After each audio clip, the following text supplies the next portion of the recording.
Bonjour, bonsoir, shalom, bien-aimés dans le Seigneur.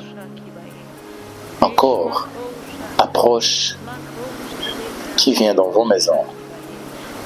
C'est ma façon de vous communiquer cette vision approche qui veut au fait dire, lorsque l'Éternel approuve le voie d'un homme, il dispose à son égard même les ennemis. Votre émission approche dans vos maisons, c'est pour vous parler et réveiller votre conscience, afin que vous puissiez vous rencontrer avec le Seigneur Jésus-Christ. Étant donné que nous avions commencé à parler sur la famille, au jour d'aujourd'hui, nous allons encore continuer, bien-aimés dans le Seigneur, avec une nouvelle dose sur la réunion de famille. Aujourd'hui, nous avons pensé à une famille un tout petit peu déséquilibrée, et vous allez découvrir l'histoire, et à partir de cette histoire, nous allons y ressortir quelques leçons pouvant encore bénéficier des oreilles de plusieurs. Nous sommes dans le livre de 2 Rois, chapitre 4, nous commençons à partir du premier verset.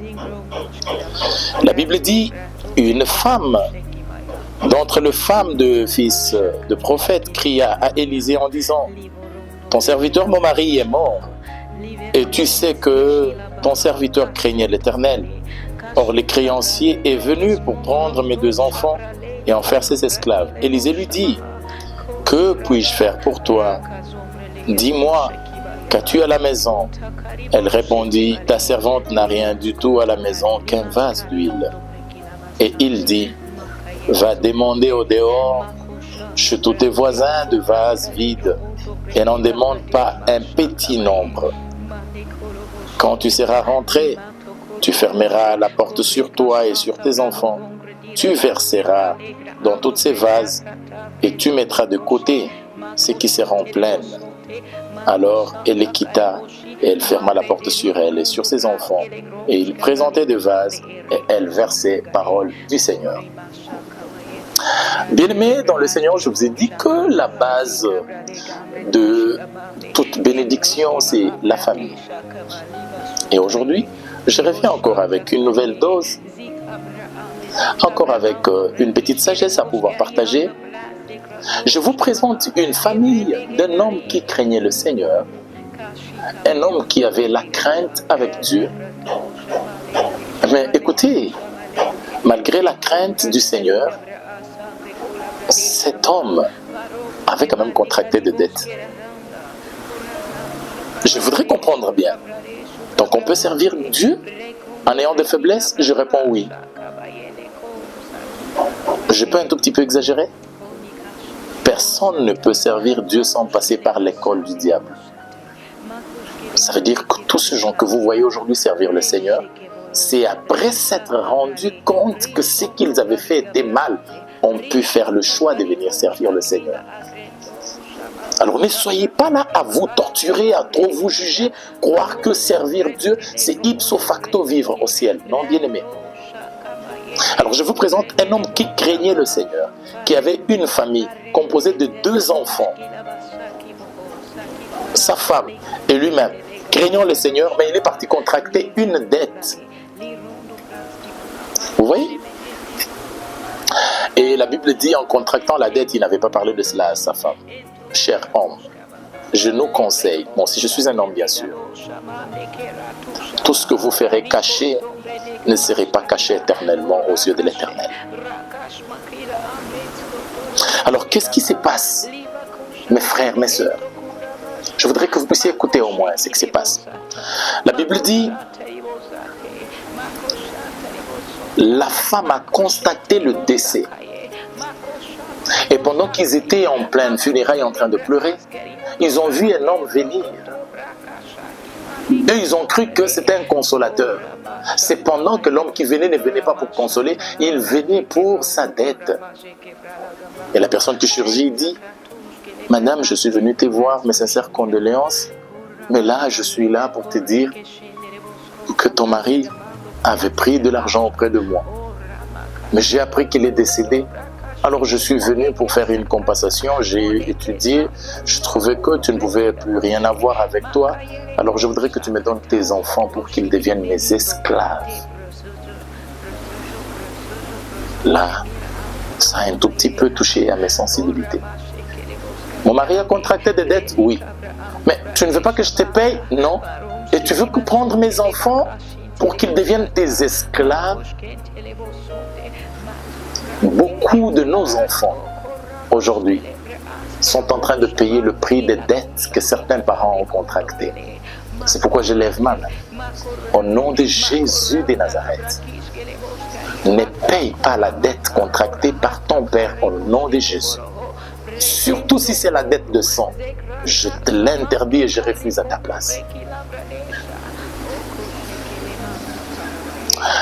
La femme dit, mais c'est grave. Appeler la réunion de famille pendant ce temps, c'est réveiller encore de problèmes. Que faire? Je veux voir le Seigneur. Je veux voir un représentant du Seigneur. Je veux voir un oint des dieux. C'est vrai, un peu dans le temps, il y avait encore la notion du respect envers le sacerdoce. C'est vrai que aussi, au milieu du sacerdoce, il ne manque pas le faux qui ont sali la robe du sacerdoce. Et que la valeur primordiale qui était donnée aux hommes de Dieu actuellement a été déchue.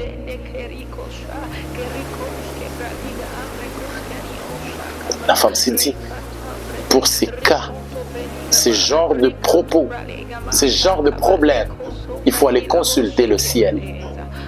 Et la seule façon de consulter le ciel, c'est d'aller voir un homme de Dieu. Cher homme de Dieu, je voudrais nous dire que lorsque nous recevons nos enfants dans nos maisons, ils viennent nous parler de leurs faiblesses, ils ne viennent pas nous parler d'eux pour qu'on se moque d'eux, qu'on les utilise.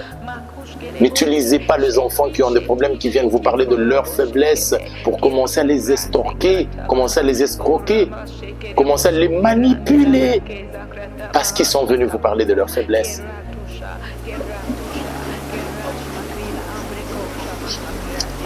Et la femme parle à l'homme de Dieu. L'homme de Dieu qui était incliné, qui était en train de raisonner. Et il demande à la femme, qu'est-ce que tu as chez toi? Encore une très belle question, mais qui peut susciter beaucoup de questions dans l'opinion publique. Vous savez, il y a la question, qu'est-ce que tu as chez toi? Beaucoup pensent seulement à l'argent. Dieu veut qu'au travers de dons qu'il nous a donnés, qu'il puisse y avoir un don qui peut te connecter avec le ciel pour qu'il y ait la multiplication de faveurs et que tu puisses payer la dette que tu as. Tout un chacun de nous, chers frères, a un don de Dieu. Et par ce don de Dieu, tu peux aller en hauteur juste par le don que tu as. Vous savez, j'ai vu en RDC, j'ai vu quelqu'un seulement à cause du parler, à cause d'être journaliste, bâtir sa vie et laisser de traçabilité pour des enfants. J'ai vu quelqu'un en RDC juste à cause de ses pieds, à cause d'être joueur de l'équipe de football, la personne qui a changé sa vie. Le don, le talent que le Seigneur a mis à tout un chacun de nous porte de potentiel qui, quand tu acceptes de mettre le Seigneur dans ce que tu as, tu peux émerger et avoir. Quand on vous demande qu'est-ce que vous avez, ne répondez pas seulement à l'argent. Et l'homme de Dieu a posé la question, qu'est-ce que tu as chez toi? Vous savez, beaucoup de gens qui ont utilisé ces versets pour prêcher, ils en ont utilisé pour estorquer un peu de l'argent auprès des enfants des dieux naïfs. Qu'est-ce que tu as chez toi ne veut pas seulement dire qu'il faut amener à celui qui te pose la question. Non, non. Parce que Élie n'était pas parti prendre l'huile qui était dans la maison de la femme, mais il a laissé la femme vendre son huile pour payer le dette. La femme dit, j'ai un peu d'huile. Parce qu'en Israël, ils avaient un système tel que chaque soir, comme il n'y avait pas de l'électricité chez eux, chacune des familles pouvait avoir un bocal dans lequel il y avait un peu d'huile. Et on y mettait un habit, on allumait l'habit pour que la nuit, la flamme puisse tenir dans la maison et qu'il puisse au moins avoir de la lumière jusqu'au petit matin, demain l'éteindre. Mais quand cette huile se finissait, mais c'était la fin. Alors la femme dit, de tout ce qu'il y avait dans la maison, on a tout pu prendre par la belle famille et les autres. Et je suis resté seulement avec un bocal dans lequel il y a un peu d'huile. Oh là là, est-ce que je peux parler à un homme spirituel? My God. Perds tout, mais ne perds pas l'onction. Accepte de tout perdre perdre, mais il ne faut jamais perdre l'onction. Parce qu'avec l'onction, tu es capable de reconstruire ce qui t'a été ravi par le monde des ténèbres. Bien-aimé dans le Seigneur. Et le prophète lui dit, tu rentres dans ta maison, tu fermes la porte. Rentre dans la maison et ferme la porte. Je reprends. Rentre dans la maison et ferme la porte. Lorsque tu reçois les attaques de gens, lorsque tu reçois injustement des accusations de hommes, rentrez dans votre maison et fermez la porte. Le livre de Michée, chapitre 7, verset 5, je crois, ainsi de suite, il dit « Ne crois pas à un homme, ne te fie pas à un intime, garde le porte de ta bouche, car chacun a pour ennemi quelqu'un de sa famille. » Quand vous traversez les turbulences, quand vous traversez le zone où ça complique, rentrez au-dedans de vous, dans votre cœur, et fermez le porte de votre bouche. Ne parlez pas trop. La femme est rentrée chez elle. Mais avant d'entrer dans sa maison, avant de fermer la porte, on a demandé à cette femme, va chez les voisins. Va rencontrer le voisin de gauche, de droite, du devant et du derrière. Va leur dire qu'ils te donnent des vases vides. Parce que toi, tu as un peu d'huile, mais il faut avoir des vases dans lesquels on va le remplir. Écoutez, il y a encore une leçon que je voudrais partager avec vous. Les voisins ont des vases vides à nous donner. Dieu veut faire de miracles sur le vase vide de tes voisins. C'est à partir des injures de Pénina que Dieu peut te stimuler, Anne, d'aller au temple et de ramasser ton Samuel. Car si Pénina ne t'injurie pas, tu ne connaîtras pas la route du temple. La route du temple est cachée dans les injures de Pénina. Le voisin a de vases vides à nous donner. Le voisin a de propos à nous donner. C'est dans le propos négatif de nos voisins que l'Éternel agrée pour faire de cela une prière exaucée. Au cas où Brechatevalia. C'est quand l'on parle mal de toi que le ciel te coûte et le ciel t'exauce. Les voisins, ils ont des vases vides. Ils ont déjà fait une réunion que tu ne seras pas marié. C'est dans leur dire que Dieu te donnera un homme qui va essuyer tes larmes, mais au moins le voisin sera de protocole. Le voisin, ils ont les informations de ton bébé. Ils diront aux gens qu'il y a un enfant qui est né parce qu'ils ont vu les couches dehors.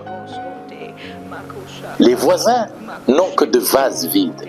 Lorsque quelqu'un va au supermarché, il paye une boîte d'eau, il boit. Quand il a déjà fini son eau, la bouteille qui est restée vide ne sert plus à rien. Il jette. Et pourtant, en payant le prix, il a payé le prix de la bouteille, il a payé le prix de l'eau qui se trouve à l'intérieur. Mais en utilisant l'eau, il préfère jeter la bouteille à la poubelle. Mais c'est ces bouteilles qu'on jette à la poubelle qu'on demande à la femme qui était dans la période de deuil. Lorsque ta famille traverse la situation la plus difficile, ramassez les bouteilles vides de vos voisins, entrez avec dans la chambre intérieure et fermez la porte et regardez le ciel.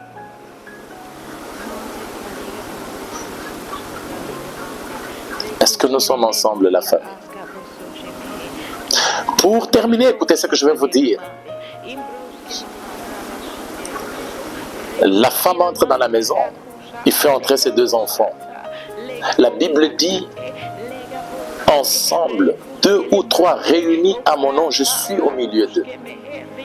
Les enfants ont commencé le rôle de prendre le vase vide et de présenter à leur mère. Et leur mère versait de l'huile. Et ce qui se remplissait, on les mettait de côté. Apprends à tes enfants la route qu'ils peuvent suivre. Même quand tu mourrais, ils ne peuvent pas oublier la route. La Bible dit, oh Dieu, toi qui écoutes la prière, les hommes viendront à toi. Apprenez à vos enfants comment prier.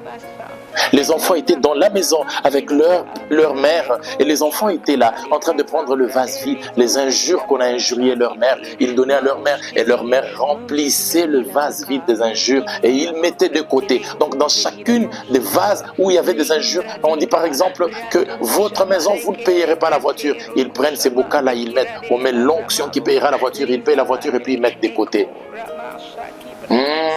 C'est quand vous multipliez le vase vide, c'est alors que vous saurez le remplir.